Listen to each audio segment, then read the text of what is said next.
दोस्तों ऑथर एक बार daily routine की तरह मॉर्निंग में पार्क में वॉक कर रहे होते हैं। तभी वो अचानक अपने स्कूल टाइम के फ्रेंड से मिलते हैं। वो दोनों काफी टाइम के बाद मिले हैं तो वो थोड़ा टाइम एक दूसरे के साथ बिताने का तय करते हैं और बातें करने लगते हैं। काफी बातें होने के बाद अचानक से उनका फ्रेंड बताता है कि अब वो फाइनेंशियल इन्वेस्टमेंट को काफी ज्यादा वैल्यू देता है और इसलिए उसने इस मंथ 1.5 लाख रुपए सेव करके एफडी में डाला है। साथ ही उसने 1.5 लाख की बाइक भी खरीदी है जिसकी ईएमआई वो 3 साल में धीरे धीरे पे कर देगा। ये बात सुनकर ऑथर मुस्कुराने लगते हैं और मन में सोचते हैं कि ज्यादातर लोग फाइनेंशियल फ्रीडम तो अचीव करना चाहते हैं but lack of financial knowledge और गलत फाइनेंशियल डिसीजन के कारण ज्यादातर गलत फैसला लेते हैं। फिर ऑथर अपने दोस्त को बोलते हैं, लेकिन यार तुमने तो कोई अच्छी डील नहीं की है। तुम्हारी सेविंग करने की सोच तो बिल्कुल सही है, लेकिन जो डिसीजन तुमने लिए उससे तुम्हें फायदे की जगह नुकसान ही हो रहा है। और फिर ऑथर समझाते हैं कि 1.5 लाख की एफडी जो तुम्हें हर साल 5% का इंटरेस्ट दे रहा है 3 साल के लिए, उसमें तुम्हें पर ईयर 7500 रुपए का ही ईयरली इंटरेस्ट मिल रहा है और 3 साल की एफडी में 5% के इंटरेस्ट रेट के अनुसार तुम्हें टोटल 22,500 इंटरेस्ट ही मिल रहा है। वहीं तुमने जो 1.5 लाख की बाइक परचेज की है ईएमआई पे, जिसका yearly loan interest 14% per year मैं मिनिमम मान के भी चलूं तो तुम्हारे बाइक की मंथली ईएमआई बनती है 5,127 रुपए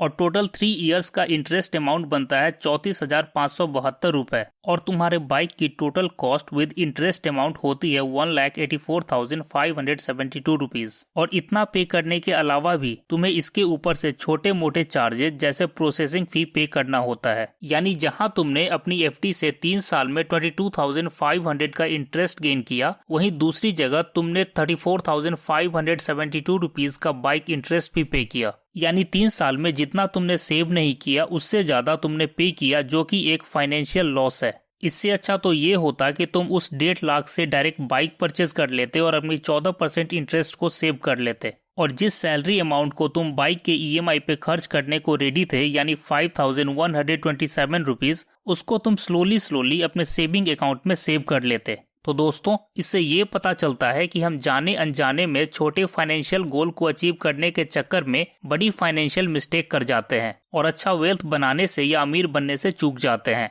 इसलिए ऑथर रमित शेट्टी अपने book I will teach you to be rich के जरिए बताते हैं कि हमें अपने खर्चों को कॉन्शियसली खर्च करना चाहिए और back to back expensive buying को अवॉइड करना चाहिए। जैसे कि कभी कभी हम महंगा फर्नीचर लेकर या महंगा टीवी लेकर ऑलरेडी ह्यूज अमाउंट खर्च कर चुके होते हैं, फिर भी कोई आपके पहचान का सजेस्ट करता है कि यार आप वॉशिंग मशीन ले लो क्योंकि डिस्काउंट चल रहा है, या फिर आप कार्ड ले लो क्योंकि तुम्हारे बेस्ट फ्रेंड ने भी कार्ड ले ली है, तो हम भी बिना सोचे समझे चीजें बाई कर लेते हैं और अपने पर्सनल फाइनेंस को अनकंट्रोल करके poor and bad finance shape में आ जाते हैं। तो दोस्तों जरूरी ये है कि आप ओवर एक्सपेंसिव चीजों को नो करना सीखें। जो जरूरी है सिर्फ उन्हीं चीजों को बाई करें, अपने पावर ऑफ सेंस को जगाएं और फाइनेंशियल डिसीजन कॉन्शियसली लें। जब आप अननेसेसरी चीजें बाई करना बंद करेंगे तो आप छोटा छोटा अमाउंट भी सेव कर पाएंगे। तो जरूरी ये है कि ये स्मॉल अमाउंट्स पीवीआर में मूवी देख के या अदर इंटरटेनमेंट पे खर्च न करके आप उसको इन्वेस्ट करने का सोचें, क्योंकि बहुत से लोग बोलते हैं कि यार हम तो ऑलरेडी 30s में पहुंच चुके हैं और जल्दी 40 के होने वाले हैं, तो हम तो इन्वेस्टमेंट के लिए काफी लेट हो चुके हैं। वहीं दूसरे कुछ लोग बोलते हैं अरे यार इतना छोटा अमाउंट सेव करके क्या होगा, जब हमारे पास ज्यादा पैसा आएगा तब हम इन्वेस्ट करेंगे।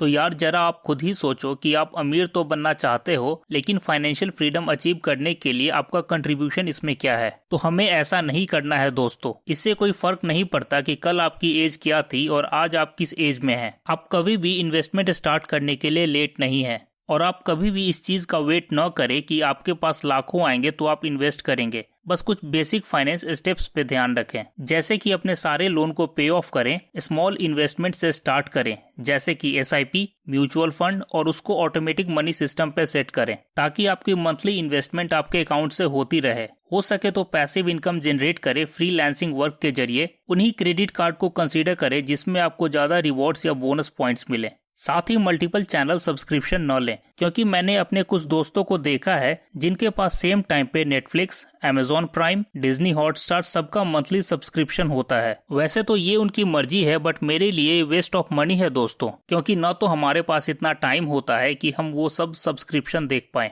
इसलिए मैं यही कहूंगा कि आप सब सब्सक्रिप्शन न बाई करें, कोई भी एक सब्सक्रिप्शन बाई करें। अब अभी तो आपको लग रहा होगा कि आप आराम से लॉन्ग टाइम इन्वेस्टमेंट कर लेंगे, लेकिन दोस्तों नॉर्मली नॉर्मली बहुत से लोग कुछ साल के इन्वेस्टमेंट के बाद ही डिस्ट्रैक्ट या डिमोटिवेट हो जाते हैं, इसलिए ऑटोमेटिक पेमेंट सेटअप काफी जरूरी है। साथ ही आप 2 अकाउंट ऐसा रखें जिसमें से आप एक अकाउंट से आप इन्वेस्टमेंट अमाउंट ट्रांसफर करें और दूसरे अकाउंट में आप स्मॉल सेविंग करें। इस स्ट्रेटेजी को हम कहते हैं कॉन्शियस स्पेंडिंग प्लान, यानी बिना कंफ्यूजन अमाउंट सेव करना और इन्वेस्ट करना। साथ ही आपको ज्यादा फोकस अपने प्रमोशन के लिए, बोनस के लिए और सैलरी इंक्रीज करने के लिए देना चाहिए, ताकि सैलरी बढ़ने के साथ आप अपने रिटायरमेंट प्लान पे भी ध्यान दे सकें। और दोस्तों, जब आप एक अच्छा अमाउंट अर्न करना स्टार्ट कर देते हो 5 या 10 साल बाद, तो ये भी जरूरी है आप जो अमाउंट कमा रहे हैं उसे आप वाइजली और फाइनेंशियल प्लानिंग के साथ इन्वेस्ट करें। क्योंकि मैंने ऐसे बहुत से एग्जाम्पल मार्केट में देखा है दोस्तों, जहाँ बंदे एक अच्छी अर्निंग करने के बाद भी गलत स्टॉक को चूज करके या गलत बॉन्ड्स में पैसे लगा के अपना एसेट एलोकेशन खराब कर लेते हैं।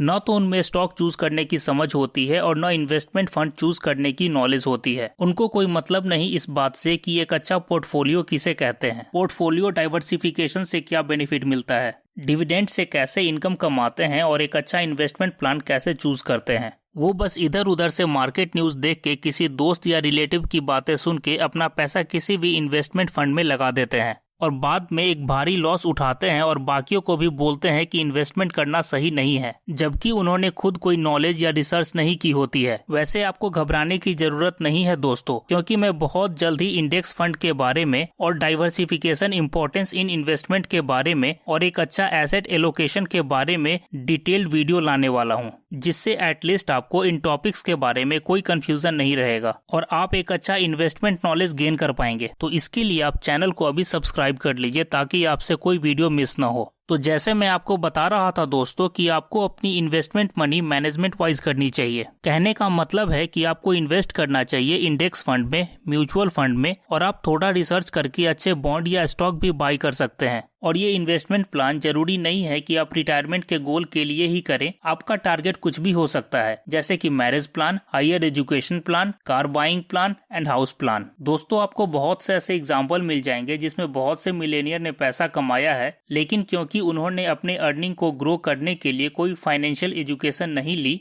न ही कोई फाइनेंशियल बुक रीड की या कोई फाइनेंशियल वीडियो देखा, इसलिए लैक ऑफ फाइनेंशियल नॉलेज के कारण एक टाइम पे जाके वो बैंकरप्ट हो जाते हैं। खैर दोस्तों, इतना तो तय है कि आप उन लोगों में से नहीं हैं, क्योंकि आप नॉलेज गेन करने को वैल्यू भी दे रहे हैं और फाइनेंशियल नॉलेज स्लोली गेन भी कर रहे हैं। तो दोस्तों, आज के लिए इतना ही। अगर चैनल को अभी तक सब्सक्राइब नहीं किया तो चैनल को सब्सक्राइब कर लीजिए और लाइक बटन भी प्रेस कर दीजिए। तो गुड बाय दोस्तों, जल्दी मिलते हैं नेक्स्ट वीडियो में।